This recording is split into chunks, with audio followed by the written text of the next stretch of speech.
ሰላም ጤና ይስጥልኝ እንደምናላችሁ ውድ ቻናሌ ተከታታዮች እግዚአብሔር ይመስገን እኔ ሰላም ነኝ። ዛሬ ደግሞ ፈጢራ ወይም መለዋ አሰራርን አሳያችኋለሁ። እስከመጨረሻው ከኔ ጋር ሆኑ። ከዛ በፊት ለቻናሌ አዲስ ከሆናችሁና ሰብስክራይብ ካላደረጋችሁ ሰብስክራይብ እያደረጋችሁ ተቀላቀሉኝ። ሀሳብ አስተያየት ካላችሁ ኮሜንት ላይ ጻፉልኝ። እንደተለመደው ላይክ እና ሼር እያደረጋችሁ አብራችሁ ይሁኑ። ወደ አሰራሩ እንሄዳለን። እንደ ሁልጊዜው የሚያስፈልገኝ ግብአት አዘጋጅቻለሁ። የፍርኖ ዱቄት ነው የተጠቀምኩት። የፍርኖ ዱቄት መጠን ግማሽ ኪሎ የፍርኖ ዱቄት እጠቀማለሁ። ሁሉንም ግብአቶች አዘጋጅቼ ነው የማሳያችሁ። በጣም ቀላል ነው። የሚያስፈልገን ነገር ብዙ አይደለም። ጨው አንድ የሻይ ማንኪያ ጨው እጠቀማለሁ። ጨውንና ዱቄቱን አንድ ላይ እንቀላቅለዋለን። ማናችንም ሰርተን መመገብ የምንችለው በጣም ቀላል ለአዋቂ ለልጅ የሚሆን ቆንጆ የቁርስ አሰራር ነውና እያሳየኋችሁ ያለሁት። ላይክ እያደረጋችሁ ቪዲዮን ተመልከቱ። እዚህ ጋር ደግሞ ሞቅ ያለ ለብ ያለ ውሃ አለኝ። ከዛ በመቀጠል ውሃውን ዱቄቱ ላይ እናደርግና በደንብ አድርገን እንቀላቅለዋለን።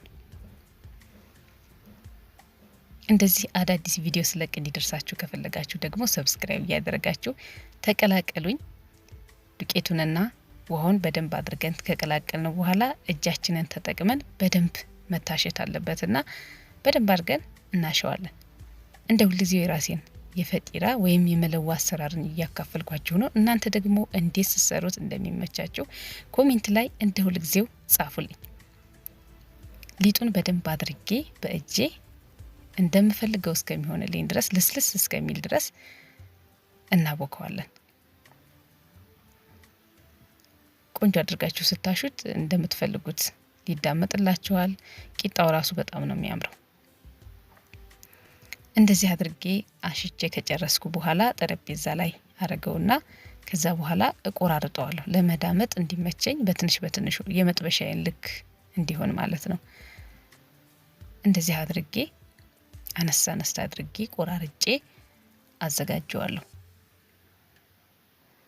በጣም ቀላል ነው። አያችሁት? ለአንድ ቂጣ የሚሆነንን መጥነን ማለት ነው። እንደዚህ ቆራርጠን እናዘጋጅና ከዛ በኋላ እንደዚህ ጠቀልለዋለሁ። አያችሁት? ከዛ በመቀጠል አንደኛውን አስቀርና ሌላውን መልሼ ሳህኑ ላይ አድርግና ከዛ ጠረጴዛው ላይ ትንሽ ዱቄት በተን አደርጋለሁ። ከዛ ሊጣችንን እንዳምጠዋለን በስሱ ማለት ነው። ሳሳ አድርገን መዳመጥ ይኖርብናል።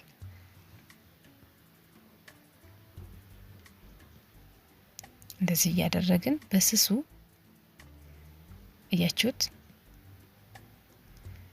እንደዚህ ከዳመጥኩት በኋላ ዘይት እቀባዋለሁ። ወይም ደግሞ የገበታ ቅቤ ካላችሁ የገበታ ቅቤ ብትጠቀሙ የበለጠውን ቆንጆ ይሆንላችኋል። እኔ ግን በዘይት እየሰራሁ ነው ማሳያችሁ።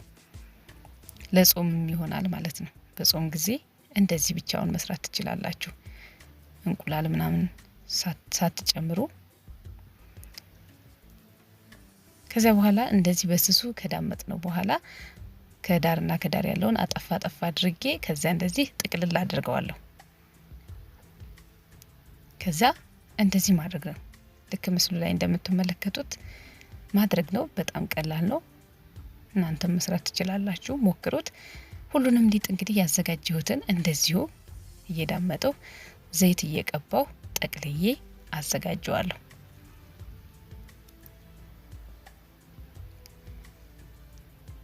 እንደዚህ እያደረግን በጣም በቀላሉ አሁን አስባችሁት መስራት የምትችሉት በጣም ቀላል የሆነ አሰራር ነው እያሳየኋችሁ ያለሁት። እንግዲህ ሁሉንም ሊጥ እንደዚህ ጠቅልዬ ጨርሻለሁ። ከዛ በመቀጠል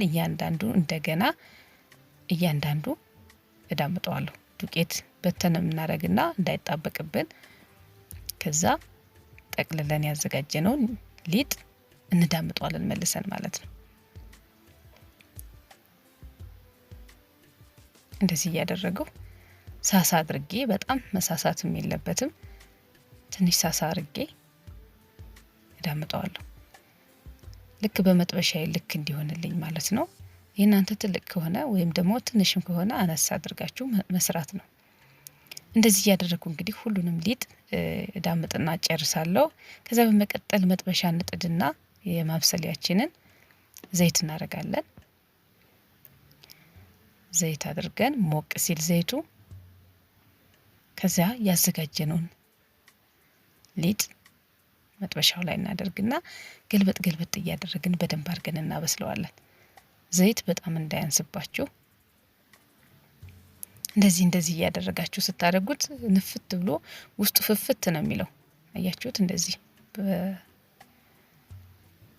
በእንትን እንደዚህ እያደረግን ዘይት አነስ ስላለው ትንሽ ጨምር አደርጋለሁ። ካልሆነ ድርቅ ያለ ነው የሚሆነውና እንደዚህ እያደረገው እንግዲህ እያገለባበጡ በደንብ አድርጌ አበስለዋለሁ። ከአንዱ በኩል ትንሽ በሰል ሲል እንደገና እንገለብጠውና ደግሞ ሌላኛው እንዲበስል እናደርጋለን ማለት ነው። ዘይቱ በደንብ እንዲዳረስ እንደዚህ ጫን ጫን እያላችሁ ማብሰል ነው።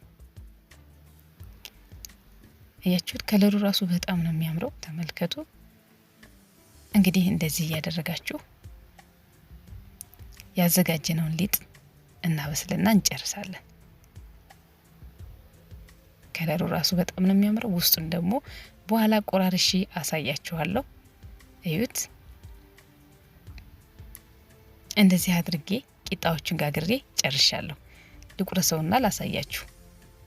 ይሄኛውን ከፈለጋችሁ በማር ከፈለጋችሁ በማር መሌታ እናንተ በሚመቻችሁ ቀብታችሁ መመገብ ትችላላችሁ። እንደዚሁም በጣም ነው የሚጣፍጠው። እዩት። እንደዚህ ቆንጆ አድርጋችሁ ለጾም ጊዜ አዘጋጅታችሁ መጠቀም ትችላላችሁ። ለፍስክ ጊዜ ደግሞ እዚህ ጋር እንቁላል አዘጋጅቻለሁ። ለፍስክም ለጾም የሚሆን ነው እየሰራሁ ማሳያችሁ። እዚህ ጋር 3 እንቁላሎችን አዘጋጅቻለሁና ጎድጎድ ያለ ዕቃ እናዘጋጅና እንቁላሉን እንደዚህ ሰብረን ካዘጋጀን በኋላ ቅመማ ቅመም ደግሞ እናንተ የቤት ያላችሁን፣ እኔ ነጭ ቅመም ነጭ ሽንኩርትና ዝንጅብል አንድ ላይ የተፈጨ ማለት ነው እና ጨው አድርጌ እንቁላሉን በደንብ አድርጌ እመተዋለሁ።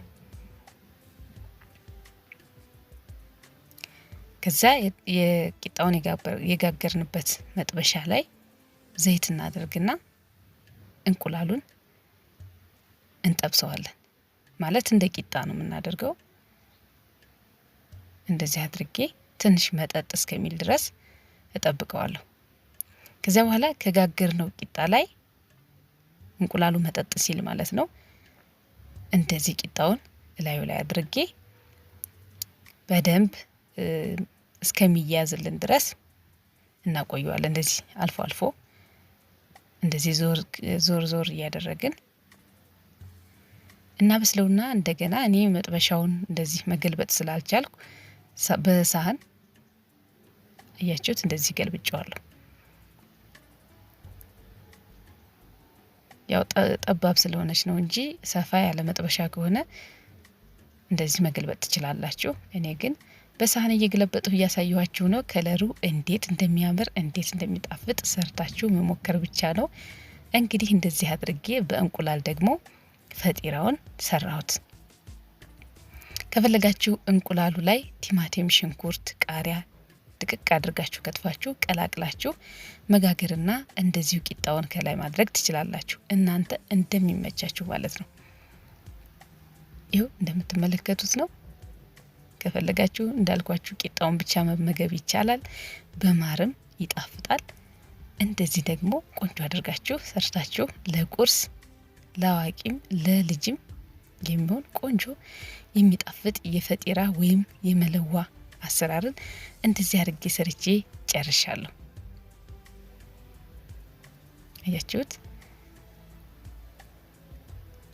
ለዛሬ ይዤላችሁ የቀረቡት ቪዲዮ ይሄንን የመሰለ ቆንጆና የሚጣፍጥ የፈጢራ አሰራር ነበር። ስለተከታተላችሁኝና ስለምሰጡኝ ሀሳብ አስተያየት ሁሉ ከልብ አድርጌ አመሰግናለሁ። በሌላ ቪዲዮ እስከምንገናኝ ሰላማችሁ ይብዛ። ቻው።